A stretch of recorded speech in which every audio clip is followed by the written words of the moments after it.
जनाब रसूल अकरम सल्लल्लाहु अलैहि वसल्लम क़यामत के मैदान में हौद कौसर पर उम्मत को पानी पिलाएंगे।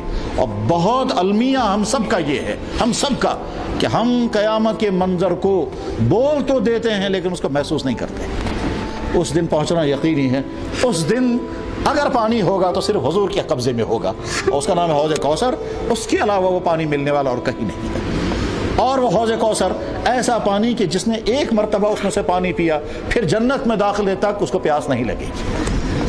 चुनांचे दुआ में भी सिखाया गया, क्या, या अल्लाह अपना एहसान फरमा दें कि क़यामत के दिन हुज़ूर अनवर सल्लल्लाहु अलैहि वसल्लम के दस्त मुबारक से कौसर का पानी पिलाना नसीब हो जाए, ला नज़्मउ बादहु अबदा, उसके बाद हमें कभी प्यास नहीं लगेगी। उस दिन हौज़ कौसर पर हुज़ूर पानी पिलाएंगे। हुज़ूर सोचेंगे मेरी सारी उम्मत तो आके निकल चुकी आगे, अब तो मैं हौज़ कौसर से हट करके मैं वहाँ पहुँचूंगा जहाँ नामे अमाल तोले जा रहे होंगे, वहाँ मैं अपनी उम्मत की शफा का काम करना है। यहाँ तो अब मेरा काम ख़त्म हो गया, क्योंकि अब शायद कोई उम्मत बाकी नहीं बची होगी। अब कहाँ पीछे मुसलमान रहे होंगे, अब तो अगर पीछे रह गए होंगे काफिर रहे होंगे, ईमान वाले नहीं होंगे। लेकिन फिर भी हुजूर सोचेंगे इंतज़ार करूँगा, मुमकिन है कुछ लोग अभी पीछे रहे होंगे बहुत देर। उस बहुत देर का मतलब नहीं कितने साल, ये भी मालूम नहीं कितने 100 साल इंतज़ार करेंगे, शायद और अभी आएगा कोई, तो कितने 100 साल इंतजार करते रहेंगे। बाद उसके बाद देखेंगे कुछ लोग आ रहे हैं। हुजूर दूर से देख करके सोचेंगे शायद मेरी उम्मत के लोग होंगे। फिर ख्याल आ गया नहीं वो नहीं होंगे, वो तो निकल चुके हैं। अब मेरी उम्मत का कौन आदमी पीछे रहा होगा, लेकिन फिर भी इंतजार करना चाहिए। बहरहाल जब वो नज़दीक पहुंचेंगे तो नज़दीक पहुंचने के बाद हुजूर पहचान लेंगे ये तो मेरी उम्मत के लोग हैं, पर अब तक कहाँ थे ये, और इनका कितना बुरा हाल हुआ होगा। और ये जो हज़ारों साल अब तक ये भटकते रहे हैं, इन हज़ारों सालों में उनको प्यास से कितनी बुरी हालत हुई होगी। खुद तैयारी करेंगे किस बात की कि अब मैं इनको पानी पिलाऊंगा, ये तो बेचारे परेशान हाल होकर के पहुँचेंगे। बहरहाल हुजूर तैयारी करेंगे पानी पिलाने की। वो नज़दीक आ रहे होंगे, अचानक बीच में पर्दा आ जाएगा और उनको रोक दिया जाएगा, हुजूर इधर और वो उधर। हुजूर समझ जाएंगे मेरी उम्मत के लोगों को मुझ तक आने से रोक दिया गया।